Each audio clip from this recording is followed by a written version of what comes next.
Good morning. Welcome to the webinar about planning resources. My name is Isak van Niekerk. I'm the user support. I'm from the Cape Town office in South Africa. Due to the large number of people logged in, we will not be able to answer any questions during the webinar. Please submit your questions during the session with the provided function on the screen as indicated. At the end of the webinar, we will collate these questions and send the answers to everybody that registered for this webinar via email. Today's presentation will also be recorded and you will receive a link to download it. There is a webinar once a month on various Candy topics, and should you not be able to attend the webinar at the given time frame, please still register for the webinar, as this will entitle you to receive a recorded copy of the webinar. The agenda that we're going to handle today is as follows. First, we're going to see how to define planning resources in Candy. Then we're going to allocate these planning resources to activities. From there, we're going to create resource histograms, both on the screens and on the reports. We're also going to show you how to do resource leveling inside Candy. We're also going to discuss the difference between planning resources versus estimating resources. And we will end off by showing you how you can import the estimating resources into the planning module, basically importing the code, the description, and the cost per unit. Let's first start with defining planning resources. Planning resources are defined in each program. So every time you make a program, you will define some resources. You can also copy from one program to the other, which will be shown in detail later on. There are two kinds of planning resources. First, you have the simple resource that you define. And from the simple resource, you can also go and create gang resources, similar like a complex in estimating, but only to one level. Gang resources are a combination of similar simple resources to make up a compound resource. There are three types of resources available. The types will determine how the resource histogram is calculated. First common type that we have is a daily type. Another common type is a total type. And then we have a specialized type called a pool type. To explain how the daily type is calculated, when the planner enters the resource, in this case unskilled labor, with a quantity of 10, and the resource is defined as a daily type, then what the computer will do, it will take the quantity of 10 and allocate it per day for the duration of the activity. In this case, we've got a duration of 5 days, so 10 will be allocated per day, which will sum up to a total of 50 man days. Should the activity extend to be a day longer, then obviously the total will add up to 60 man days.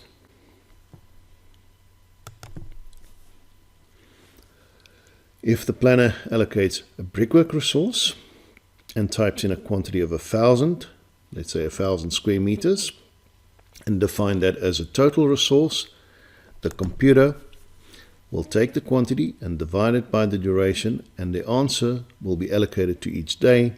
In this case, 1,000 divided by 5 is 200 per day.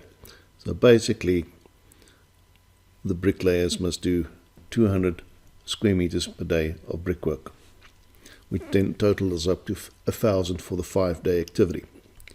Should the activity actually extend to 6 days, as far as the quantity is concerned, the total still remains at 1,000, but the quantity per day is now divided by 6 days, and it's now 166.67 square meters per day. So basically the rule of thumb for a daily or total type resources, which are the most common resources used, the daily type is labor and plant. The total type is used for material. The special resource type, which will be explained in more detail on the histograms, is a pool type. The pool type resources are allocated to an activity and remain in use until they are returned to the pool, either during the same or some other activity. For example, scaffolding is a pool type that will be erected during the brickwork phase and remain in place while plaster and paint is in progress, and then be removed during the cleaning down. This allows the planner to see on the histogram how long a period scaffold would be required for, and that will base it on the rent, because the quantity of the scaffold will remain the same. Is now just the period of requirement that gets determined by the pool type. To enter the planning resources, you need to enter a code. The code is an 8-character alphanumeric code. Then you need to enter the type. Tell the computer how to calculate the entry of the quantity that you're going to do. The type determines how the resource is spread over an activity and will calculate it over an activity. The description is obviously for yourself as a planner to see what the resource is all about. Then the unit describes the unit of the resource. The cost per unit is optional and can be used for calculating cost histograms should the program not be linked to the estimate. The limit has been introduced recently, and it's the maximum number of units available. If we look at example above, in this case we are saying 300 cubic meters of concrete per day can be poured. This will draw a solid line on your histograms, which you'll see later, where you can now see where the spread goes over the line and know that you are above the limit. So the limit is used on the reports only. Color is used on the histogram reports to identify the resources in different colors. To define resources, we need to select the job first that we're going to use. So we're going to use Canny Demonstration Job. In the Canny Demonstration Job, we'll go to the main menu and select the program where we want to define the resources in. Select Construction Program, and from the list, select Main again and choose the Resource Definitions menu. In here, we need to define the resource code first. Let's use conc for concrete. This will be a total type. The description there will be concrete. The unit would be cubic meters. Let's make the cost per unit 250. That allows us to do monetary histograms. The limit is the limit that we can pour, say 300 cubic meters a day. And then we're going to choose the color that we're going to use on the reports. Change the foreground color. Say OK. Let's also add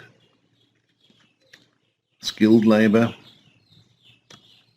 So we're going to use skill as a code. The type would be daily. That's the default, so we'll leave it as is. It's going to be skilled labor. The unit will be shift. The cost per unit, let's make it 120. No limit there, and let's choose a color, and let's choose maybe a dark blue. Then we also want to allocate unskilled labor, so we need to define the unskilled labor first. It's a daily type. type in unskilled labor. Unit is shift. Cost per unit, let's say 85, and choose a color for the reports. Say OK, and there are the definitions for the resources has been defined. Now we will show you how to define the gang resources. To create a gang resource, we need to define it first, so we will type in a code for the gang, concrete team. The type will remain as daily because we're going to use the daily simple resources inside there. We give it a description, in this case concrete team, and if we want to in the description we can also tell ourselves what it consists of. In this case it consists of 1 skilled labor, and we're also going to have 6 unskilled labor for the gang. The unit will be the same as the unit for the simples inside the gang, in this case shift. The cost per unit will be calculated by the computer based on the simples inside the gang, so we only need to choose a color of our liking. Then we need to tell the computer what does the gang consist of, so we're going to choose skill. We're going to add it to the gang, and that's going to be 1 skilled laborer. We're also going to choose unskilled labor, add that to the gang, and it will be 6 unskilled laborers in the gang. And that is what the gang consists of.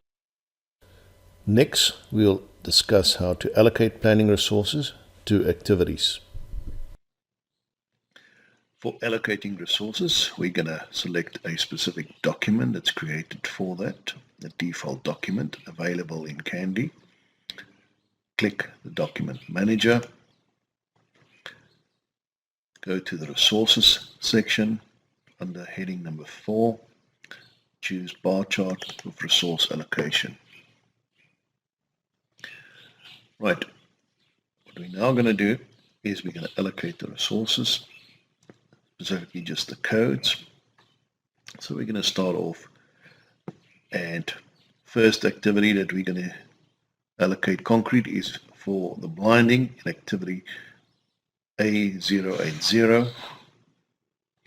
So what you need to do to bring up the resource list in line with the activity in the resource code column, double click, and we want to have concrete in there. Right now we've got the concrete, but we also need a concrete team. So double click again in the same activity, select the concrete team and confirm. The codes are in, and now we must enter the quantity that we're going to do. So we're going to do 100 cubic meters of concrete, and we're going to use 1 team to do that. Notice the spread bar on the right hand side in the bar chart, and currently in the start percentage offset it goes from 0 to the end percentage offset of 100. You can either change the spread bar on the screen with your mouse pointer to identify where that resource is really allocated, or you can rather go and say, no, I want to type it in, so only for the last week, so from 70 to 100% of the 4-week duration. We're going to cast concrete, and the concrete team itself is only going to be there from 70 to 100% as well. You could have also, instead of allocating the gang, allocate the simple resources, and let's do that with A090. So we select again the code, and this time we're going to select, using the control key, we're going to select concrete, holding the control key in, select skilled labor and select unskilled labor. So instead of selecting 1 by 1, you can select multiply resources by using the control key. Confirm your selection, and all 3 selected resource codes came in. Again, type in the quantity, 100 there, 1 skilled labor, 6 unskilled labor. Again, we want to adjust the spread bar, 70 to 100, Control K there, and Control K there. Now we've got them allocated. If you use codes by allocating trades, concrete trades, and once you've allocated that, an easy way to allocate resources would be to add the code column to the list. So let's go and add activity codes, and we're going to use the trade code column. That's all we're going to add for now. And what we're going to do now is we're going to select the column. We're going to filter out the column, start a new filter, select concrete, and confirm. So there we have all the activities that have a concrete code allocated to them. Now it's a matter of selecting ones that do not have a resource code yet. Shift click the first lot, shift click the last one on the list, right click, resources, allocate. We need concrete and a concrete team, and confirm. And now you just allocate the correct resource quantity and change the start and end offsets where required. Once you abandon the filter, there are all the activities with concrete resources. Now that we've allocated the planning resources, let's go and look at the histogram. So we'll first look at the screen and then the reports.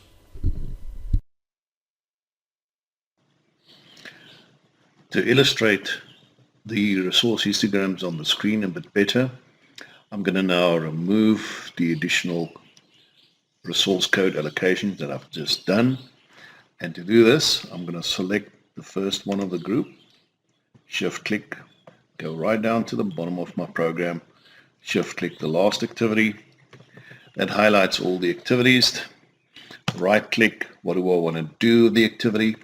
I want to remove resources. I want to clear allocation. Now notice you can only clear one resource allocated at a time. So let's first start with the concrete.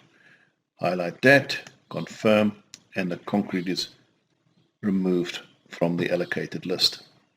Then right click, resources, clear allocation, concrete team, and the concrete team is removed from the list.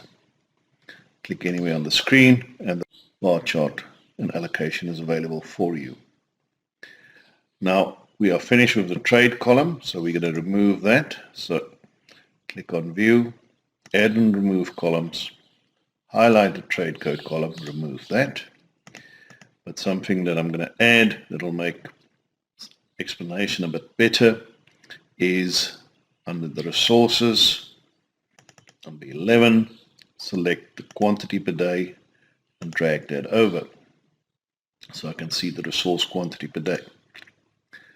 So there I can see the concrete. I've got 100 cubes, well basically a 30% of the activity duration, the last 30%, and that works out at 60.67 cubic meters per day.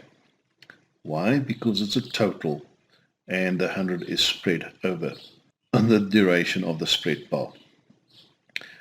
To do histograms, let's click on the histogram list. Let's select planning resources. First go look at the unskilled labor. Confirm your selection of unskilled labor, green ticket, and now we can see the histogram on the screen wherever the unskilled labor were used, even inside the concrete team. If we move our mouse pointer to the left or the right, there's a triangle that moves up and down the histogram on the screen, and on the bottom left hand corner of the screen you can see the value of the position of the mouse pointer at this time. Now notice immediately above the mouse pointer we only have one concrete team allocated, but inside the concrete team there is 6 unskilled labor. Just to refresh your memory, select the resource definitions, and there we can see in our concrete team when we select it, there's the 6 unskilled labor that the computer is now displaying. Let's close that. Should you only want to see the activities with the unskilled labor resources allocated, that's forming part of this histogram, click on the histogram menu again, select histogram filter, and there we can see only the 2 activities that have the unskilled labor allocated to them. We can also change the options of the histogram by clicking on histogram options, and if we had progress we could have compared the current and the base, but in this case we don't have, but we do have bars with float, so we're going to compare current with late and confirm. And notice the red histogram that now displays on the screen. Obviously the activity that's critical, the red and the green is on top of each other, but the activity that says float, you will notice the red or late start histogram shows slightly off, eating up all the float. Other option that you have, click on histograms, histogram options. Instead of daily values, plot cumulative values, confirm, and that will add all the values up until you hit the total of 72. Right, you can clear the histogram. Let's now do a concrete histogram. Click on histogram, planning resources. Let's look at the concrete, confirm that. Analyze filtered activities only. That means if you applied any type of filter on the screen, you can only look at the histogram for those filtered activities if you want to. In this case, we're going to say yes. Right, but we're going to change the option, so we can go back to histogram options, and now choose to plot the daily values and confirm. And again, now we see the same type of histogram that we had for the unskilled labor, but if we look at the values, it is now 16.67 of concrete that we have. Another view to look at of all this, if I abandon the screen, is to look at Document Manager and look at Resource List with bar chart. There we can see our concrete and the 2 activities that have the concrete allocated to them. We can even go and sort the activities by start date, which has already been done for us by the computer. And now we can see our pouring schedule for the concrete on this list. Let's look at another example of this. So we're going to close this document. Let's open up a new program, Program Manager, Program Revision 1.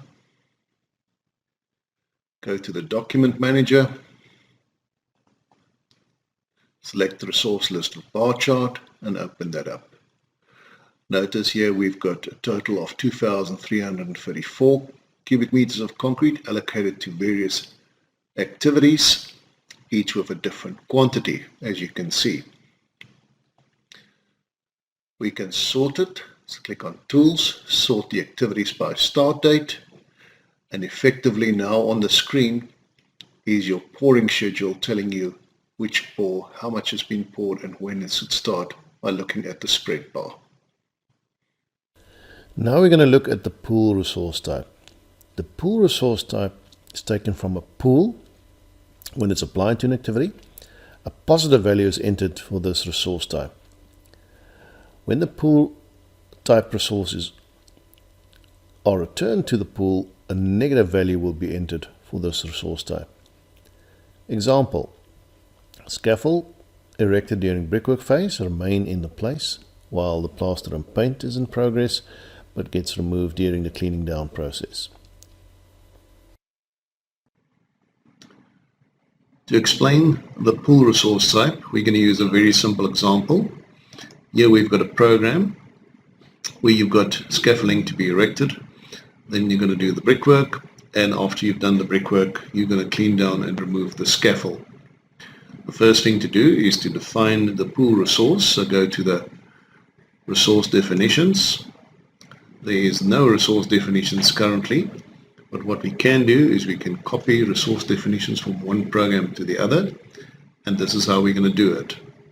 We're going to go back to the main menu, select the program manager, highlight the program that you want the definitions to be coming in, click on tools, import from another program, highlight the program that you want to copy from, and choose the option that you want to copy, in this case resources.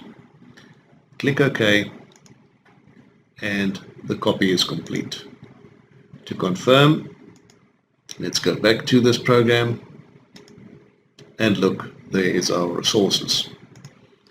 Right, now what we can do is we can now allocate a pool resource. Let's call it scaffold.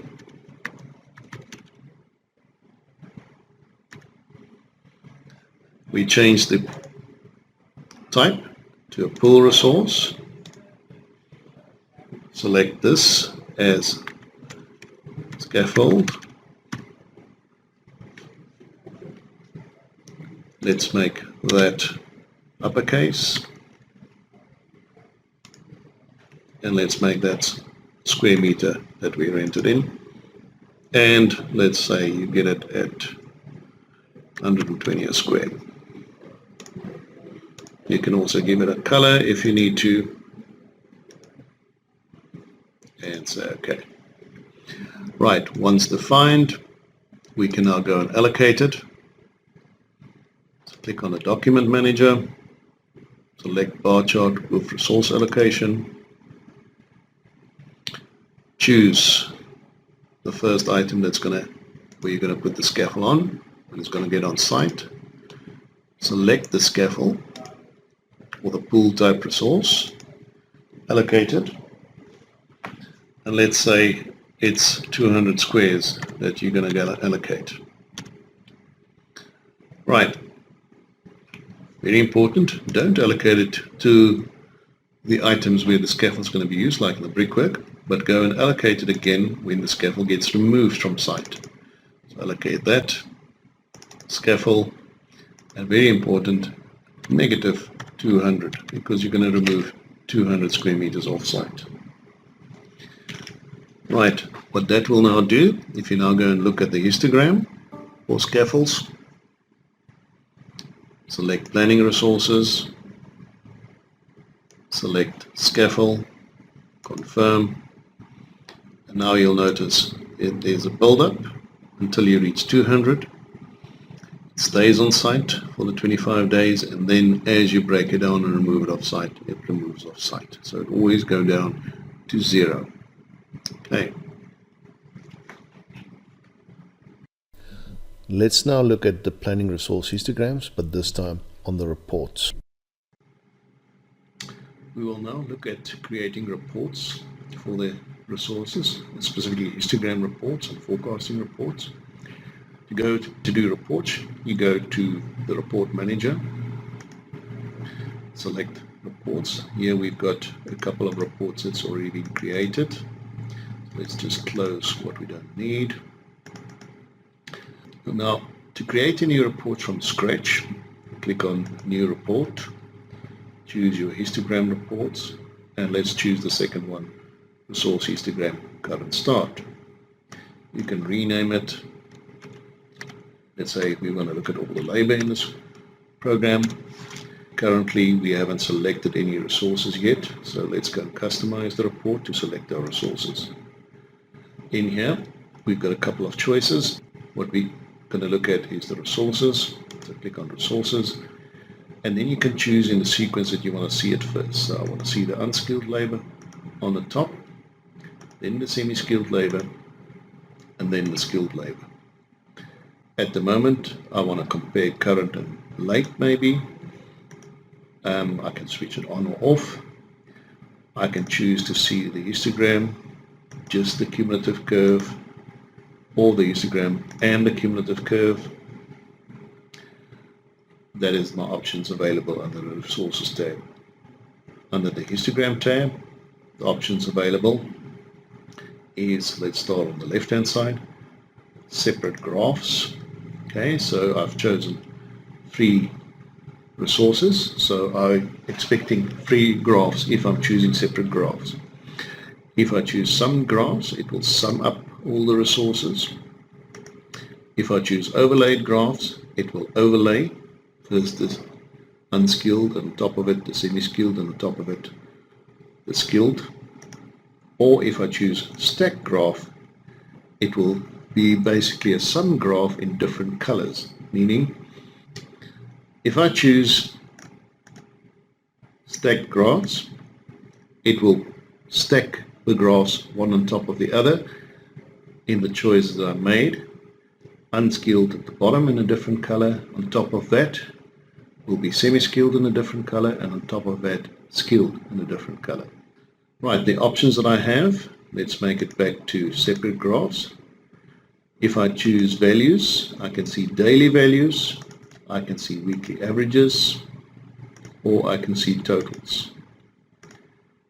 This goes together with the filled histogram or histogram bars. So if I choose weekly totals, I can see that there, but if I choose daily values, I can see different bars, different colors.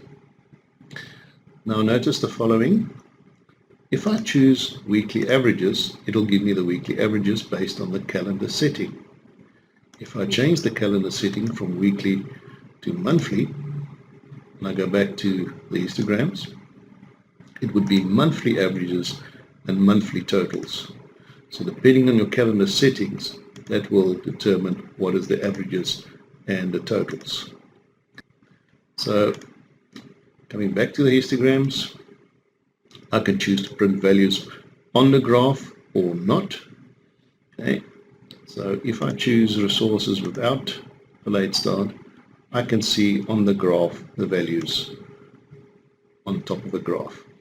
However, if I choose daily values, we are not going to put any values on the graph that's going to overtype, because it's going to look unpresentable and we're not going to allow that. And so even if you choose print values on the graphs, if the graph setting is such that we can't print the values, it will not display. Let's look at the y-axis.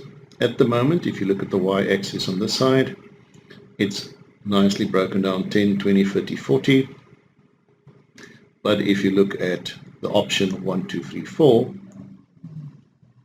we will go and look at the top of the bars values, and we will prorata and now break it down to 8, 16, 24, 32, as you can see there.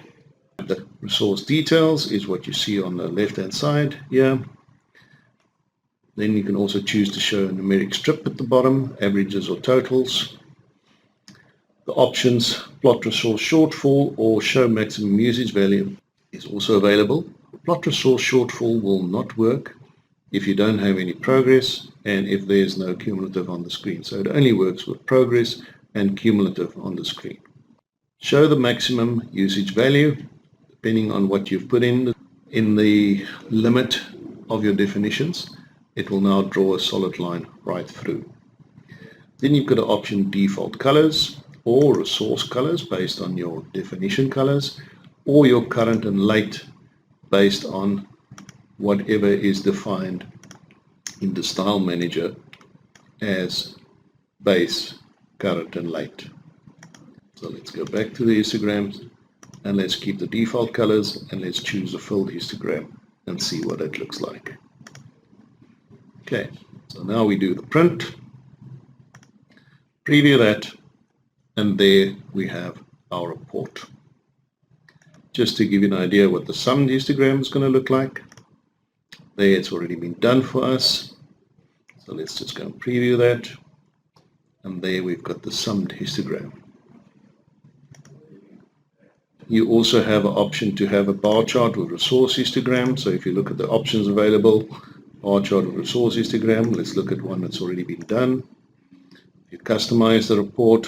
You've now got all the other tabs to do with the bar chart report size, but you also do have the histogram tab and the resources tab as explained before.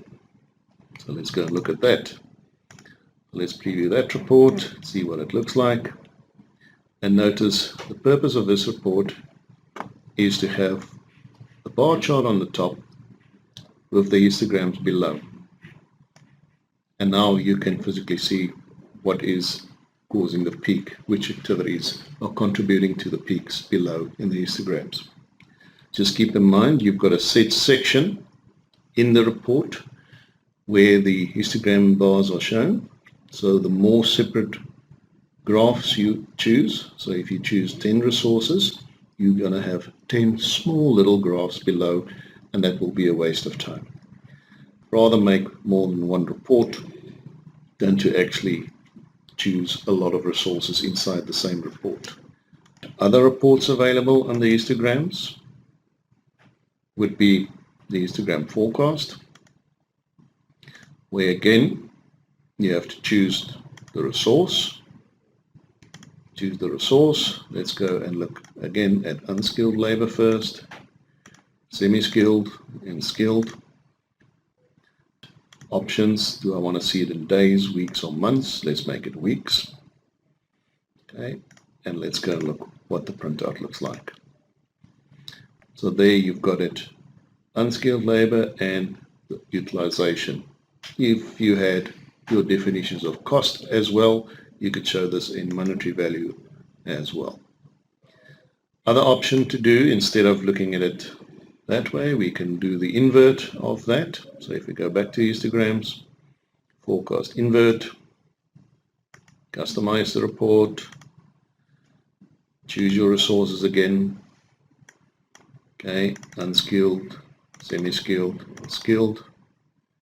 Options, let's make it for the weeks again. Right, and let's go and preview that report. And now we can see on the screen that we now have each one of the resources and their requirements per week. The next topic we're going to handle is planning resource leveling. We now need to look at resource leveling. Now resource leveling in Candy is done manually, not automatically, and there's a reason for that, and you will see this in the following explanation. Now with resource leveling, you're looking at peaks of your resource histograms and see what is the value of the peaks, and then you see how you can bring them down. But to do that, you need to go and put the histogram on the screen, and to bring the values down, you also can only move activities around that's not on the critical path. Now to see the extent of the activity's movement on the float, so you can only move the activity based on the float that the activity has. We now want to add the float to the bar chart. We could have added the float column to the bar chart, but we're going to add the float display on the bars so we can see how far we can move the bars before the actual float bars become critical. To do that, you go to bar chart, options, click on show float and choose total float. Say OK, and notice on the screen the extent of the float behind each bar that's got float, the green bars in this case on the bar chart. Let's do a histogram on the screen by clicking on histogram, planning resources, unskilled labor, confirm, and there we have our histogram. As you move your cursor to the left and the right, you will notice a little triangle bobbing up and down the histogram on the screen below, and you'll notice on the bottom left hand corner of the screen that you've got a value, in this case where my mouse pointer is currently, my value of my unskilled labor is 28, meaning 28 unskilled labor shifts, because my unskilled labor was measured in shifts. And there we can see it is on workday 38, the 23rd of September, Monday. Now, we need to determine why the peak is there. Now, obviously, if you look above the peak, you will see the spread bars of the resources, and the resources immediately above the peak that overlaps is the ones that's contributing to the peak. And there might be resources off the screen that also contribute to the peak. To see all the resources contributing to the peak, you need to apply a filter. So click on histogram filter, and now on the screen is only the activities that has unskilled labor allocated to them. And now you can clearly see the peak on the 28th is contributed by the activities A90, A20, and A150. Right, so to minimize the peak, it would make sense that we move A190 maybe to start after the fan base is complete, because there's quite extensive amount of float on activity A190, excavate footings and blinding. So we need to move it. Now if you hover your mouse in front of the activity, you'll get the move bar icon, but the mouse pointer will actually be red, indicating that you cannot move this because the position of the start of the activity is determined by the logic now, and that's why you can't move it. However, to allow you to move it, you must put yourself in a move bar mode. So click on histogram, move bar mode, and now you'll notice your mouse pointer is in a permanent move bar mode scenario. So now we can go to the front of A190. We want to move the start, so we find it's still red, but the moment we go onto the activity itself, the move bar mouse pointer becomes green, telling us it's a valid place to start moving.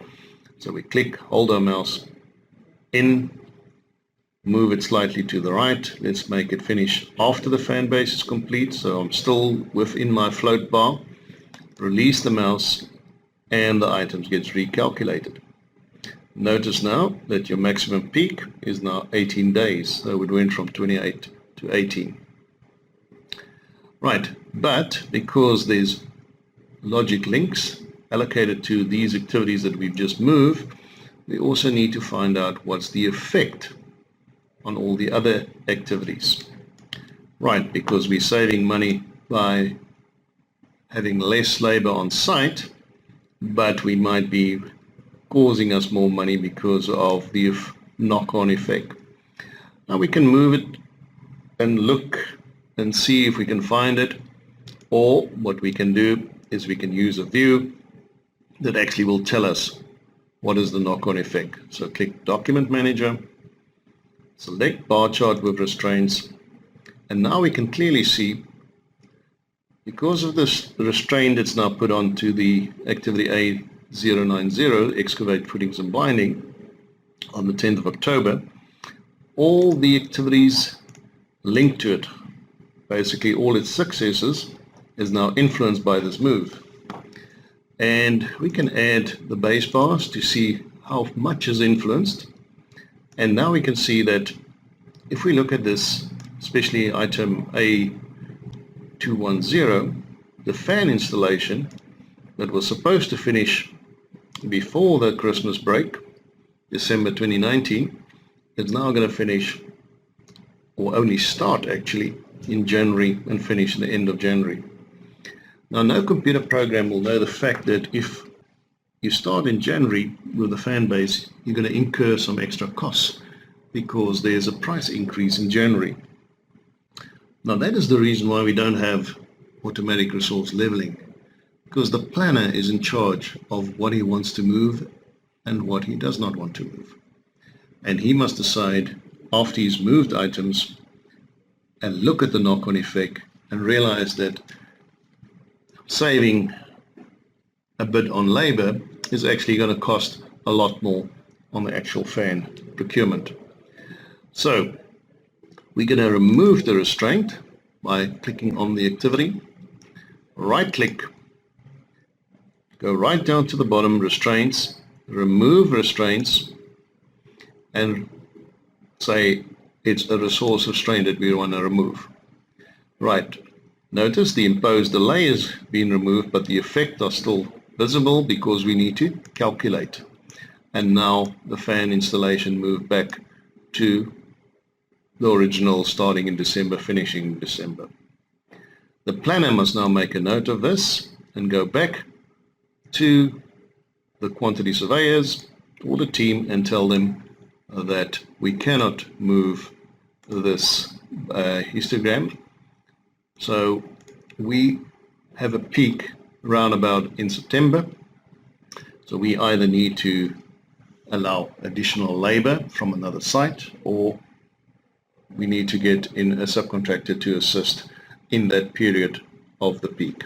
Now you understand why we don't have automatic resource leveling, because it might give you the wrong information and cost you more money than you were actually saving by doing the leveling. A common question that always arises is that surely the planning resources and the estimating resources are the same. So why the availability of both planning and estimating resources in the histogram options? The difference between the BOQ estimating resources and the planning resources is basically focus.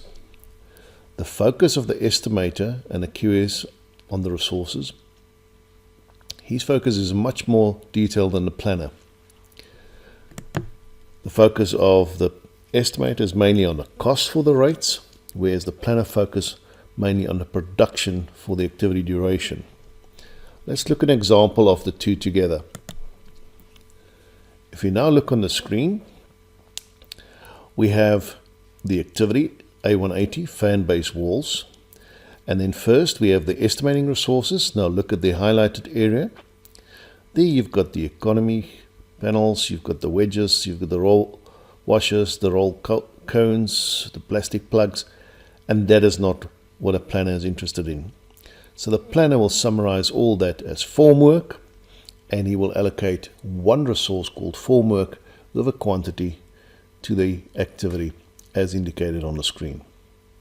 So as you can clearly see, the detail is for the estimators, where the planners focus on different. They're looking at the production and the quantity per day. How do we put or use the estimating resources inside the planning module? You can use it inside there, and this is how. It is possible to use the estimating resources inside the planning resources. Just a couple of things to take note of. Estimating resources have got up to 9 levels of build-up, where planning resources only have one level called a gang. However, let's go and look how it's done, and this is how you do it. In the program of a job that's already got a BOQ in it, or an estimate, you go in the program itself, you go open up the resource list, click on the document manager, select 4.4 resource list, and open up the resource list. Now on the screen is the planning resources as inputted earlier during this webinar. Let's split the screen in half and put the planning resource list at the bottom. Now go to the estimating tab. In there we've already got the estimate, so let's just open up the resource list by clicking on the R for resource list, the icon, and there is the resources as used in the estimate. Split the screen in half, size to the top half, and because we've got different levels of resources, a tip that we recommend to use is first sort your resources ascending. so that your highest level of resources is on the top. Note the highest level in a resource is level 1, level 9 is the lowest level in a complex resource of the estimate. Now the reason we do this, as the planner is only interested in the concrete and not the build-up of the concrete, like for instance if we open up 515103, the C10 class 10 19mm concrete mixed and delivered. Let's open up that complex and split the screen in half. There we can see that that consists of the concrete materials, but the concrete materials, if you go and compare that back, is also a complex. Okay, so there's the complex 515101. So to open that up, double click, and there is the complex material buildup. River sand, filler sand, etc. And that is not what the planner is interested in. Neither is the planner interested in the mixing plant, the concrete transport, and the concrete materials. As a planner, I'm only interested in the actual concrete and the rate of the concrete. To bring this resource into the planning resource list, you can do it a couple of ways. Method 1 is you highlight the resource, drag and drop it in here. Then you've got an option to import the makeup of the concrete mixed and delivered. For this option I'm going to say no. I only want what I see on the screen now, the concrete mixed and delivered with its rate of 519. It comes in as a daily resource, and obviously later on I need to change it to a pool resource. That's method 1. Method 2 is to say, okay, let's type it in. Let's look at the second one, class 20 90mm MPa concrete mixed and delivered. So we go and type in 515203 and enter.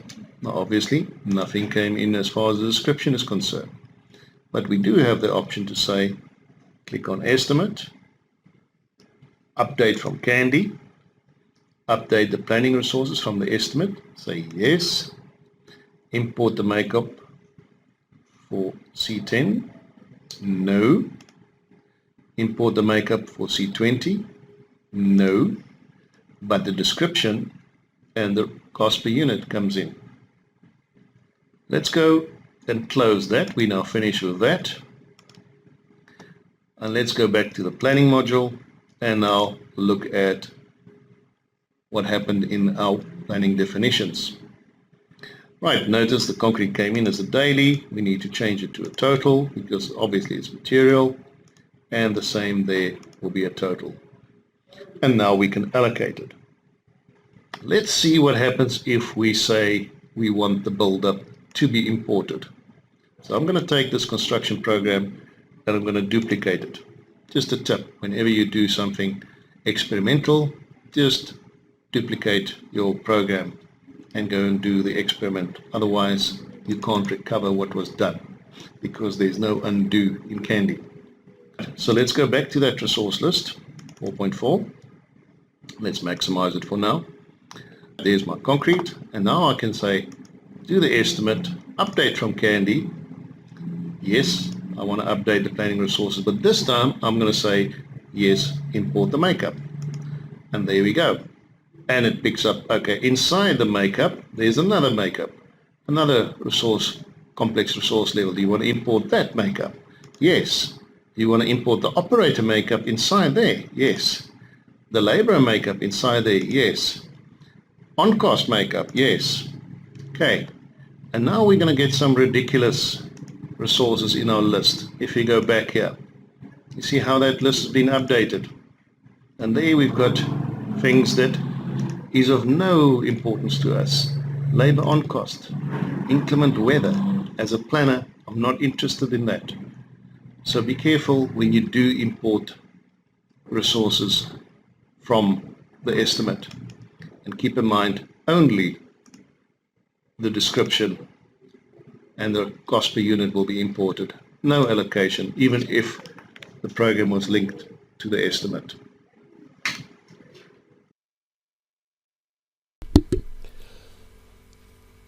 Thank you for your time. We hope you've enjoyed this webinar and found it insightful.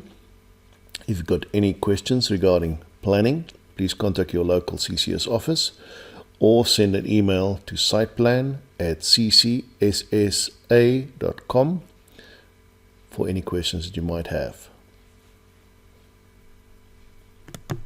Thank you.